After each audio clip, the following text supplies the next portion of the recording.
government sentiments on his radio show, The Hour of the Time.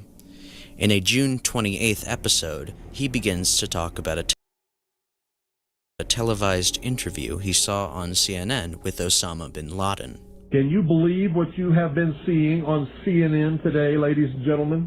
Supposedly, a CNN reporter found Osama bin Laden, took a television camera crew with him, went into Osama bin Laden's hideout, interviewed him and his top leadership, his top lieutenants and colonels and generals. Now, don't you think that's kind of strange, folks? You see, because the largest intelligence apparatus in the world has been looking for Osama bin Laden for years and years and years and can't find him. Some doofus jerk-off reporter with a camera crew waltzes right into his hideout and interviews him. Now, that tells us two things.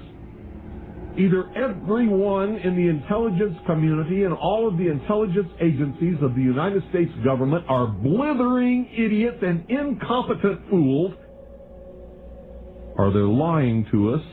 They're not looking for him at all. And the second is the truth. And whatever is going to happen that they're going to blame on Osama bin Laden, don't you even believe it. Another social engineering project to change the minds and the attitudes and the beliefs of the people of the world, and especially the United States, to bring about one world socialist totalitarian government. When in hell are all you people going to wake up? The timing of this clip alone, less than 3 months before 9/11, is a strange coincidence itself. But what would make it even stranger is that, less than 2 months after the attacks, Cooper would be killed by police conducting a raid on his house in eastern Arizona. Clearly, it would seem like the powers that be had decided to kill him once and for all, to stop him from revealing their secrets in further operations, right? Well, yet again, it's more complex than that. First of all, the interview that Cooper claims to have watched of bin Laden was actually from 1997, before he had even been placed on the FBI's terrorist watch list. I know this because I've been using clips from it. In the interview, the CNN reporter describes waiting for several days before bin Laden's media advisor transports them across multiple hidden vehicles under the cloak of night. They weren't even allowed to use their own camera equipment. Instead, Osama allowed them to use his camera. You can tell because of the change in aspect ratio when he's on screen. They did not just find him in the desert. It was a tightly coordinated effort between his own militias and the Taliban government, who were still actively harboring him at the time. Furthermore, the claims that Cooper makes about a future attack are very non-specific. He doesn't even mention an attack. He references something that the U.S. would blame bin Laden for. One may think that his background in U.S. intelligence would give his claims credibility. If I were the head of the Central Intelligence Agency, within 2 weeks I would have him dead or in custody without fail. Without fail. But as we've discussed before, multiple domestic and foreign intelligence agencies speculated that bin Laden was determined to strike the U.S. At least in the intelligence community, this is kind of a no-shit moment.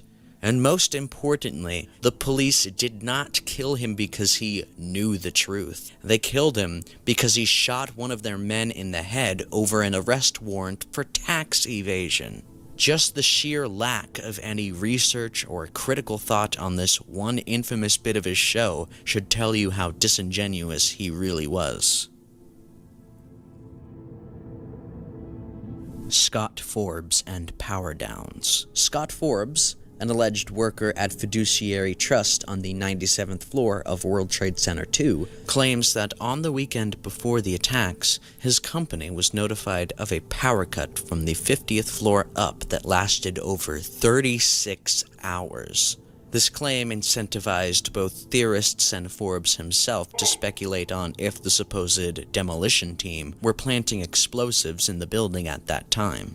Later on, he clarified a few additional details, such as the outage lasting from 12 noon on Saturday through 2 p.m. on Sunday. He also claimed that the reason he was given for the power down was to install new cabling in the building, and that he also saw technicians, quote, in overalls with toolboxes and cables as he was leaving the building that morning. Because no one else who worked in the World Trade Center has made this claim, and because of the idea itself seeming implausible, I looked for photographic and video evidence. With the advent of YouTube users such as pre-911-WTC, I believed at least somebody would have captured the towers on either September 8th or 9th at the same time of the supposed power down. And I was right. A man by the name of Rene Guenthel took his camera with him as he explored New York and visited the World Trade Center complex on both those dates. He even traveled up to the observation deck, well past the 97th floor where Scott Forbes supposedly worked. To further prove my point, I needed to make sure the footage in question was taken within the hours provided by Scott. So I compared this angle with another video from September of 1991. In both shots, the camera is looking north towards Governor's Island. The 1991 video was taken at 1:42 p.m., assuming that the time code in the camcorder is correct, and at least judging from the poor quality video stills we have here, the shadows and light more or less correlate between them. This is not itself entirely conclusive, but it is enough for me to believe that Rene had videotaped World Trade Center 2 with the power on at around the time of the blackout. Scott Forbes refuses to be labeled as a conspiracy theorist, not unlike Barry Jennings, who we discussed earlier, but he also fails to explain the details or give any evidence needed to prove what he's saying is true. As of now, his claims are demonstratively false. Carlyle Group. I first learned about this one from the Michael Moore documentary Fahrenheit 9/11, and that's the only thing from this film I'll talk about because, oh boy, I have some strong opinions on Michael Moore's filmmaking. After having narrowly escaped accusations of insider trading by the Securities and Exchange Commission, George W. Bush would join the board of a subsidiary of the Carlyle Group, one of the largest private equity firms in the world. His father, 41st President George H.W. Bush, would go on to serve as senior advisor to the board after his term had ended. As Bush II left the board in 1994 to focus on his Texas governor campaign, a new group of investors would put $2 million into one of the group's funds. That group would be the wealthy bin Laden family. As it turns out, on the morning of September 11th, Carlyle was having its annual investor conference at the Ritz-Carlton Hotel in D.C. Not only was Bush Sr. present at the meeting, but the meeting's guest of honor would later be confirmed to be Shafiq bin Laden, Osama's half-brother. In another suspicious turn of events, one of the many companies the Carlyle Group invested in was United Defense Industries, responsible for manufacturing many armored ground vehicles for military use. According to an article from the Center for Public Integrity, the Carlyle Group made $5.8 billion from its dealings with United Defense in just 2004. Did the bin Laden family profit from this rise in defense spending? Michael Moore says yes, but other sources dispute that claim. A source referred to directly by the Carlyle Group claims that their initial investment of $2 million was only a small fraction of a much larger $1.3 billion fund. In addition, while Carlyle's most profitable asset was indeed United Defense, there isn't any confirmation that the bin Ladens had any financial involvement with them, so there's no way to confirm if they actually turned a profit from the resulting war. Bush Sr. would step down from the Board of Advisors shortly after the attacks, though Fahrenheit 9/11 claims he stayed on Carlyle's Asia board for another 2 years. The bin Laden family, in an attempt to avoid bad press, withdrew all of their investments from the Carlyle Group the same year. Daniel Lewin. Daniel Lewin was an American-Israeli mathematician and developer who served as an officer in the Israeli Defense Force before founding the company Akamai Technologies, which was instrumental in the refining of internet speeds in the late 1990s. On 9/11, Lewin was on American Airlines Flight 11, sitting in seat 9B. Because he spoke fluent Arabic from his time in the IDF, it is speculated on American Airlines Flight 1990s. On 9/11, instrumental in the refining of internet speed, company Akamai Technologies, which was instrumental in the refining of internet speeds in the late 1990s. On 9/11, Lewin was on American Airlines Flight 11, sitting in seat 9B. Because he spoke fluent Arabic from his time in the IDF, it is speculated that he was one of the first to realize what was going on once the hijackers began their mission. Upon rising from his seat, his throat was slit by presumably Satam al-Suqami, who was seated behind him. This makes him the very first victim of the 9/11 attacks. However, due to his connections to the IDF, theorists have implicated him in the execution of the attacks. For example, in her book Methodical Illusion, Rebecca Roth claims that each of the hijacked planes were fitted with flight termination systems manufactured by System Planning Corporation that would remotely control the planes and fly them to Air Force hangar bays. Lewin, a Mossad agent in this scenario, would be in charge of controlling the passengers and crew, forcing them to make their recorded cell phone calls from within the landed plane, and eventually disposing of them all. This sounds needlessly convoluted and way more unbelievable than the 9/11 Commission could ever come up with. In trying to corroborate her claims with any kind of substantial evidence, I could not find any application of the SBC command transmitter system in any Boeing 767, commercial or otherwise. Furthermore, at least if we're still talking about Lewin, no cell phone calls were made from Flight 11 at all. Most calls from all four aircraft were made using the plane's air phone system, which is wired and has a direct link to its respective ground station. Trying to smear an innocent dead man's name like this because he served in the IDF is utterly reprehensible, regardless of your views of the IDF. Walid al-Shehri and other hijackers alive. Walid Mohammed al-Shehri was one of the muscle hijackers on Flight 11, along with his similarly named brother Wali. It was stated by the 9/11 Commission report that the two brothers were likely the first to instigate the takeover of the airplane by stabbing the number 3 flight attendant. However, a couple weeks after the attacks, a man claiming to be Walid was interviewed by the BBC and claimed he was innocent. A handful of other men with names matching the terrorists were featured in the article as well. Even Mohammed Atta's father came forward and said his son hated bin Laden and had spoken to him just days after the attacks. In total, 10 of the 19 hijackers had some form of identity crisis with an innocent person who shared the same name.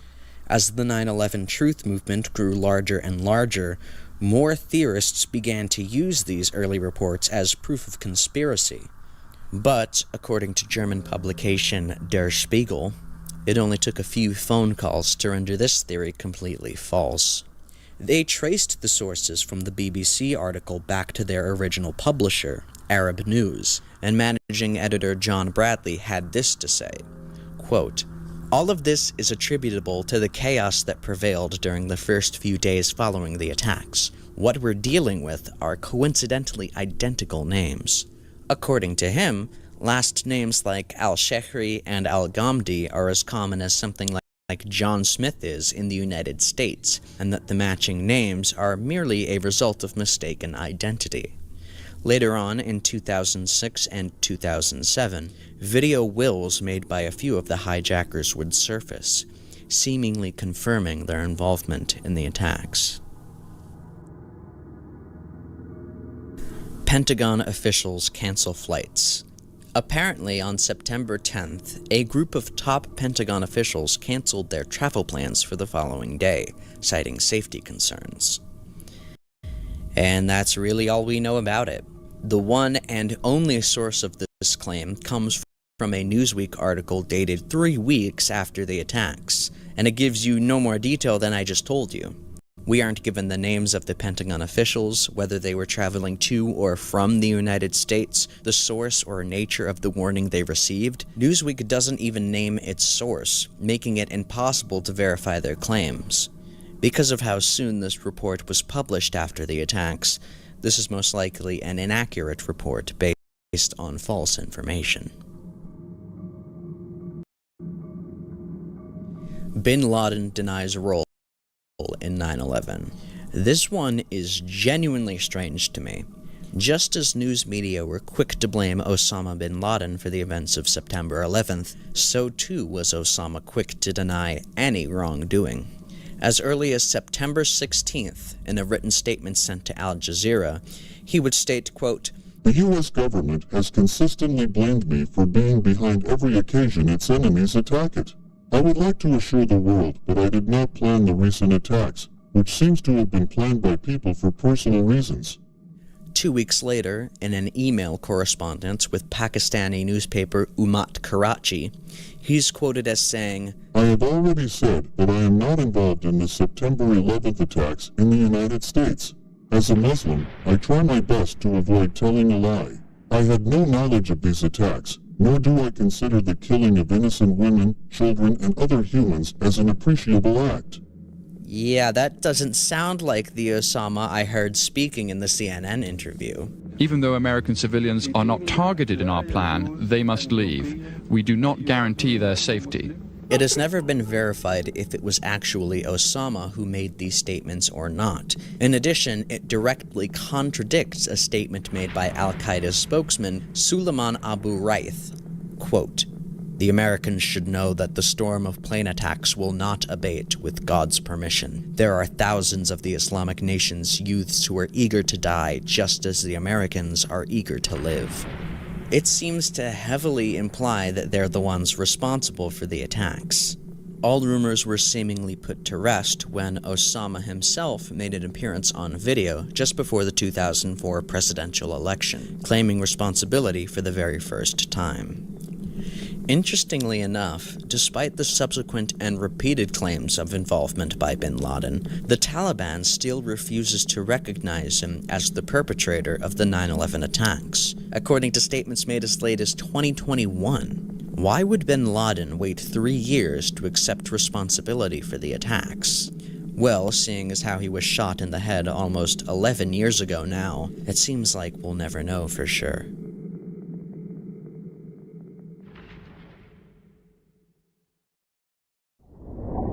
Layer 7. Lol Superman. We're at the final layer now, and if you thought all the entries before were bizarre, you haven't seen anything yet. Lol Superman, as it's been called by 4chan Anons and Redditors, is a supposed lost video taken from the plaza of the World Trade Center on 9/11, where jumpers can be seen falling out of the buildings and splattering onto the streets below. The video was first mentioned in a 4chan post from 2015, where the OP says he first watched it when he was a young child back in the early days of YouTube. He also believed the video came from a, quote, trollish kind of channel, and that the video's title was something along the lines of Lol Superman. In 2022, a Reddit post was made on the Lost Media subreddit, reigniting the search once more. This time, however, there was a supposed screenshot taken from the video. Other new pieces of evidence included a clip from the already released footage of Jack Taliercio that briefly shows two people heading for the stairs alongside World Trade Center 5. By determining the position of Jack and the two unknown people, it's possible that they were headed for the main World Trade Center plaza, and thus could be the people who originally filmed Lol Superman. Users submitted requests to the National September 11th Memorial and Museum, as well as a Freedom of Information Act request to the FBI, but neither organization was able to provide anything. The FBI stated that the clips in question were involved in an ongoing criminal case, possibly that of Khalid Sheikh Mohammed, and as such they were not able to release them at this time. Just recently, this year, as I was writing the script, another Reddit user named Gtoons Animation discovered that the supposed screenshot isn't actually from 9/11 at all. It was taken from a Chinese tourist's home video of his visit to the World Trade Center in June of 2001. Understandably, people were disappointed by this outcome, but in all honesty, it's probably the best resolution to the mystery we have right now. The spooky picture from the horrible shock tape that showed people falling to their deaths turned out to be just an innocent family's fun first trip to the former Twin Towers. Adding on to this, we still have witness accounts from people who believed they've seen the actual video. Just because the paper trails have run cold, that doesn't necessarily negate the video's existence. For example, as a comparison, video was shot during the 9/11 attacks on the World Trade Center, and some amateur footage is in existence where people jump out of the 106th floor and crash to their death right at the feet of the person who filmed it. And nobody has ever shown it, and rightly so. You just do not show that.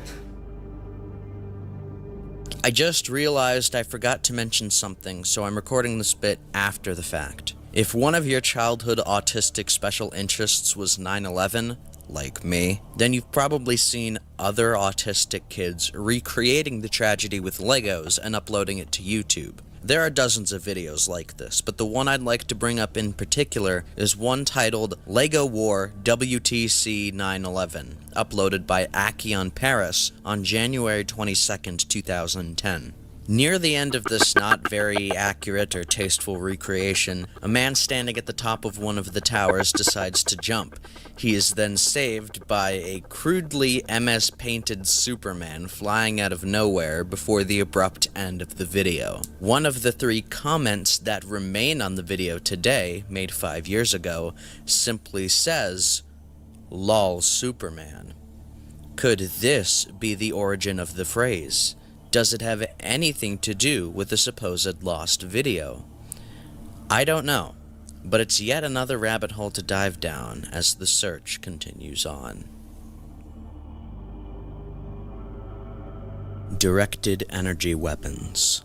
This is in reference to the theory that the World Trade Center towers and Building 7 were brought down by so-called directed energy weapons, focused either within or outside of the buildings. This theory was popularized by Dr. Judy Wood, a former professor of mechanical engineering from Clemson University. As evidence, she cites the supposed lack of destroyed steel at Ground Zero and explains that the steel that once made up the towers was dustified, literally vaporized and turned to dust. Directed energy weapons are, in fact, a real thing, with the possibility of deployment in combat scenarios within this very decade. But even then, these things can't exactly dustify steel. Currently, they can barely cut through the hood of a car, and I doubt this technology was even capable in the year 2001. Regardless of that, the amount of energy needed to vaporize even a fraction of the steel in one tower, if you could even find a way to do that, would be the equivalent of over 5 times the total power output of the entire world. There is a much better dissection of this theory than I could ever do that was written by Dr. Greg Jenkins, a physicist who also interviewed Woods in 2010. The interview itself illustrates perfectly why these theories don't work. When pressed by Jenkins about the details, types of weapons, methods to vaporize steel, any type of factual, concrete information, she pivots, she deflects, and she tries desperately to hang on to her flimsiest bits of evidence. She's looking at a photograph of stacked piles of debris surrounded by hazy dust clouds and proclaiming there's not enough steel there. How can you be so sure? Did you look in the piles? Did you even go to Ground Zero? She also displays insensitivity towards the actual victims of the very attacks she's profiting off of, as you can see in this clip. Okay, so the context here is that Dr. Woods is speculating why this man is taking his clothes off, when, in theory, clothes should protect you from the fire, especially if they were dampened by the sprinkler system. Let's say he has some weird fetish that he just needs to take his pants off. Well, Okay, so first of all, a fire makes heat. Could this man be taking off his clothes to escape the heat? Probably. But also, she's joking about a man sticking out of the top of the North Tower, where no one above the impact zone survived. That's objectively kind of shitty of her. Don't feed into it. Don't give her any attention, except to make fun of her. She's just stepping on the toes of legitimate survivors and victims. Also, she can sell people on her frankly inane speculations. And no, I don't think I'm in the wrong for calling out her callous insensitivities, especially when she's proclaiming that her 9/11 book is more important than the goddamn Bible. Jesus in the Night Sky. In this photograph of the annual Tribute at Night art installation in New York City, taken by Richard McCormick, some people claim to have spotted a white figure within one of the beams of light and say it's Jesus Christ returning to the earth. Yeah, pretty much like every spooky photo that crops up on the internet nowadays, there's no way to really prove or disprove that what we're looking at is real. I believe Rich when he says it's not photoshopped, so my hypothesis is it's probably a stray piece of cloud that's being illuminated by the lights. I can tell you one thing, it's probably not Jesus. Pre-9/11 evacuations. There is only one report of an increased number of evacuations before 9/11, and it comes from a People magazine article from September 12th. Ben Fountain, who worked on the 47th floor of World Trade Center 2, is quoted as saying, "How could they let this happen? They knew this building was a target. Over the past few weeks, we've been evacuated a number of times, which is unusual. I think they had an inkling something was going on." No other employees working in the buildings have come forward with corroborating statements, and no official reports of pre-attack evacuations are known to exist. One World Trade Center, Illuminati, and Islamic symbolism. There are a number of connections conspiracy theorists have made between the new One World Trade Center and symbols of the Illuminati and Islam. Of course, you have the infamous 1776-foot height, which, in addition to referencing the year of American independence, also references the year of the Illuminati's formation. The triangular glass structure of the building itself could be seen as a reference to the pyramid, a symbol frequently found in Illuminati artwork, but one YouTube video I found uses Google Earth to draw a triangle within Silverstein Family Park, located adjacent to the new Building 7. The fountain in the center makes it look like the all-seeing eye. Was it designed this way intentionally? Probably not. In terms of Islamic symbolism, initially I was unable to find anything until I discovered that some have compared the spire on top to the minaret of a mosque, which is used for the daily Muslim call to prayer. Once you realized the spire was originally going to be housed in a white sheath that was ultimately scrapped due to cost concerns, the minaret-like design becomes much more understandable. It's just the different sections of the Barron broadcast antenna. Nothing more, nothing less. De-aging bin Laden. As mentioned in a previous entry, some doubt the authenticity of the tapes that show bin Laden, especially the leaked November 2001 tape.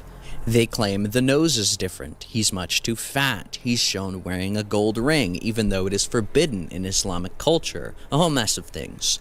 Compare this video to 4 other pictures of bin Laden. Does anybody else see a problem here? What this entry refers to specifically, I believe, is this article that compares a 2004 tape with a then recent 2007 tape, where Osama's beard is much less gray. If this is supposed to imply that the CIA or whoever had bin Laden digitally de-aged, then clearly 9/11 truthers have never heard of hair dye or how it works. It's not uncommon for older men to try and retain their youthful appearance by dyeing their beard or hair. Just look at Liam Gallagher. The article itself points out other parts of Osama's face that look older compared to the Greybeard 2004 tapes. Quote, "He does not appear obviously ill, though some analysts said his face is visibly wizened compared with his appearance in earlier videos, and the dark circles beneath his eyes are more pronounced." Also, one last thing I want to point out is that Osama was clearly aware of how he wanted to present himself to his propaganda audience. In this clip, released by the Pentagon shortly after his death, a clip I assumed he never meant for anybody to see, a man assumed to be bin Laden is seen hunched over, with a longer, unkempt light gray beard and a wool cap. He looks almost feeble, very much unlike the other clips released by the Pentagon, where he's shown in traditional Muslim dress with a neatly trimmed black beard.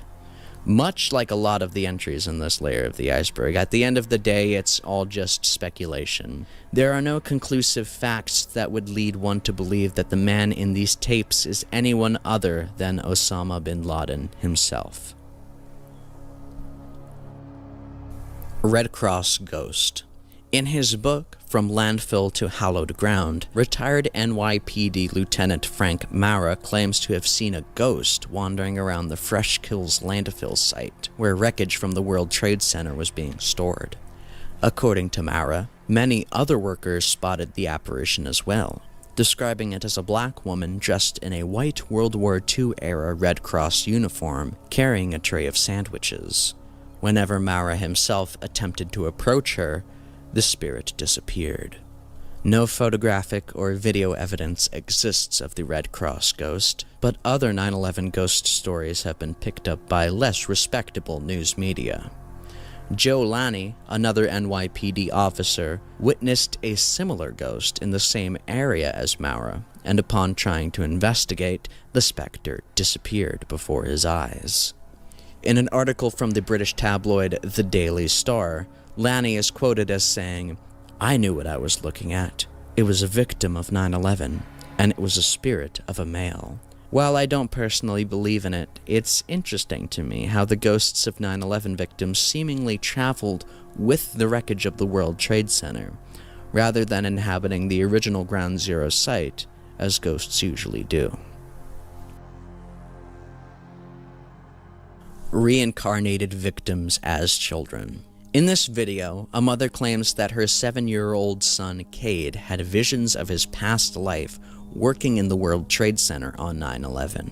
According to her, Cade was different from the average child. He spoke very early on, using complex language, and was able to hold conversations with adults. He also supposedly had an intense fear of airplanes, not unusual for a child, and described his death falling from the World Trade Center as early as 3. For all the footage that is shown of Cade throughout this video, there for some reason is not a clip of him having these intelligent conversations, nor is there a clip of him at 3 explaining his death. Instead, the video only shows him at 7 years old, explaining 9/11 like a typical child of that age would. The plane hit the World Trade Center.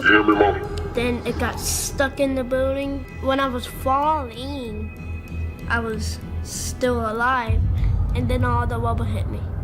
I didn't feel anything because I died. If that is his actual birth year at the bottom of the screen, that would make him 18 years old today. I'd like an interview with him now, where maybe he could articulate his supposed visions a little better. Or maybe he's forgotten them entirely. Again, not that uncommon for children. A mom of a 4-year-old also made a TikTok in which the kid claims that she used to work in the towers too. The mom goes on to recall that, quote, and she said that one day she was working and the floor got really hot. So she stood on her desk because the floor was too hot. And she said that her and her friends were trying to get through the door, but they couldn't open the door, so she jumped out the window and flew like a bird. The mother also claimed that the child had never heard about 9/11 before, which is a rather bold and unverifiable assertion. Was it not possible that the child saw something on the TV or online? If you ask me, these accounts are the results of the parents' delusions mixed with dishonest media attempting to sell the story of a reincarnated child. Just the editing of the first clip alone reeks of manipulation. I don't believe it for a second. 9/11 religious prophecies. A handful of religious and spiritual prophets are believed to have predicted the events of September 11th long before they happened. The most infamous of these prophecies probably belongs to Baba Vanga, a Bulgarian clairvoyant who was blinded by a storm and who gave predictions for every year up until 5079, the supposed end of the world. In 1989, Vanga allegedly had predicted that, quote, American brethren will fall after being attacked by the steel birds, and innocent blood will be gushing. Vague, but still kinda spooky.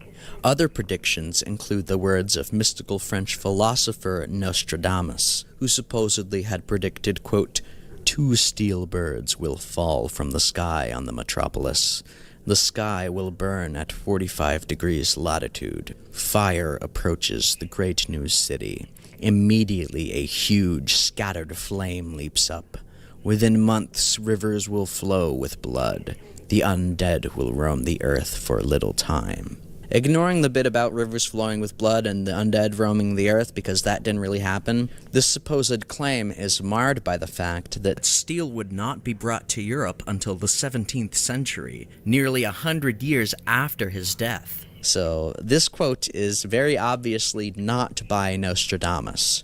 These are the most famous religious 9/11 predictions, but within the secular world, there are many, many more. The Lone Gunman and other TV show predictions. I've saved the best for last. In this entry, I will attempt to explain a smattering of television shows and films that allegedly contain predictive programming, or references to 9/11 that predate the actual events. Of course, hindsight is 2020. We have to remember that before we go into it, but still, a couple of these are indeed very interesting. Let's start things off with The Lone Gunman, a 2001 spin-off of The X-Files. The pilot episode, first premiering in March of that year, featured a plot twist that involved members of the US government planning to hijack a Boeing 727 remotely and crash it into the World Trade Center, which they would then blame on anti-American foreign dictators. You said they intend to bring us down in the middle of New York City? What if there is no bomb? Well, how are they going to bring it down?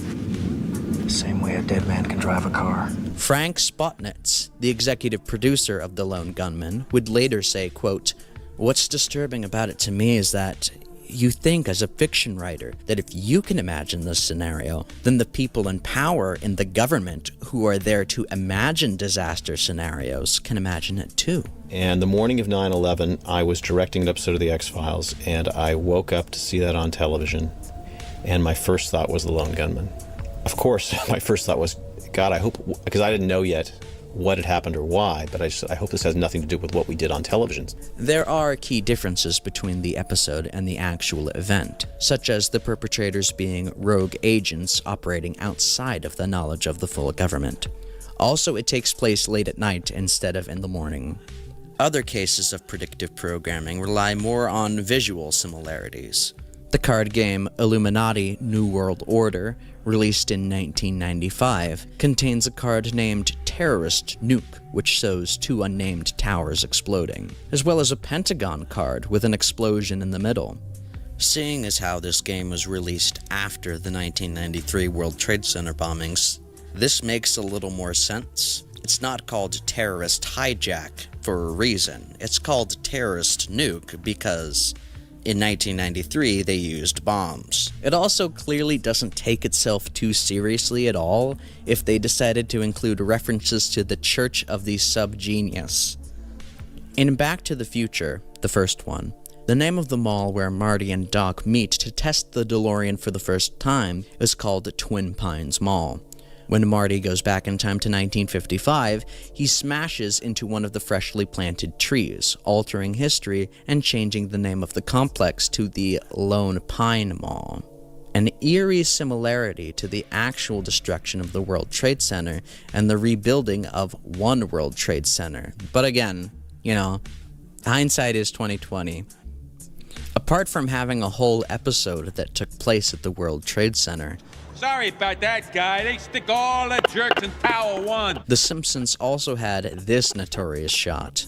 One of the writers of this episode, Josh Weinstein, took to Twitter to try and explain himself. Quote, I can tell you the unfortunate 9/11 one was strictly because $9 seemed like the funniest low bus fare, and we wanted the World Trade Center buildings in the ad because that's where the story took place. Totally a coincidence. That's what a lot of these come down to. Either they showcase the destruction of the towers in some way, or they're coincidentally placed variations of the numbers 9, 11, the phrases N or NWO, or some other vague premonition of doom. Some of these predictions don't even make any sense or just flat out lies. For example, this article from Scoop Whoop talks about a flash game called Trade Center Defender that they claim was released in early 2001, yet the background image is taken from just after the collapse of World Trade Center 1, so how can that be true? It also seems that none of the supporters of this theory can properly read an analog clock. Yeah, I know, the numbers themselves are 9 and 11, but the time is actually meant to be read as 8:55, not 9/11. So, not surprisingly, regardless of the fact that exposing your secret plans for a one-world government through media is a stupid idea, the majority of these are once again only seen by those with the inherent bias in their heads to begin with. Hark! What's that? Look! It's the towers! They're falling! Although, to close us out, I will point out one eerie coincidence I found that no one else but one has ever seemed to talk about. In the recent YouTube documentary 9/11 in Real Time from Nevermind, an amazing documentary, please check it out if you have the time. It's really fucking long, it's like 3 hours. At 7 minutes and 56 seconds in, Tom Brokaw gives a preview of what should have been that night's nightly news report. Thanks, Ann. Tonight, 3 numbers that could save your life. 911, 190 million calls each year, but you won't believe the problems we found. Why some wait for hours for help, information you need when seconds count. That and much more ahead tonight. Ann? All right, Tom, thank you. It is now 8:04. And that does it. We've reached the end of the entire 9/11 iceberg chart. This has been quite a journey I've been on in making this video series. A lot has happened, both good and bad in my life, and it has in some way influenced this iceberg. In closing, I learned a lot on this iceberg.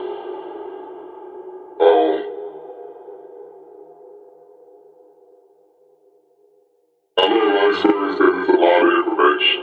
It is like the internet jam-packed into one thing. I got another one.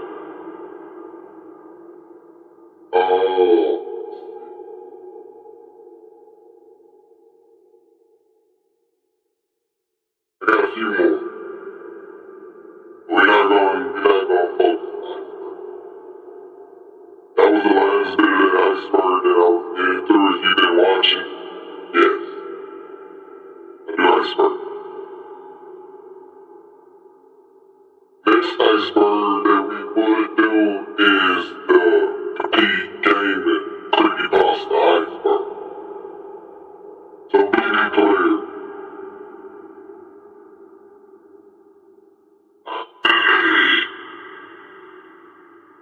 Okay.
Captain.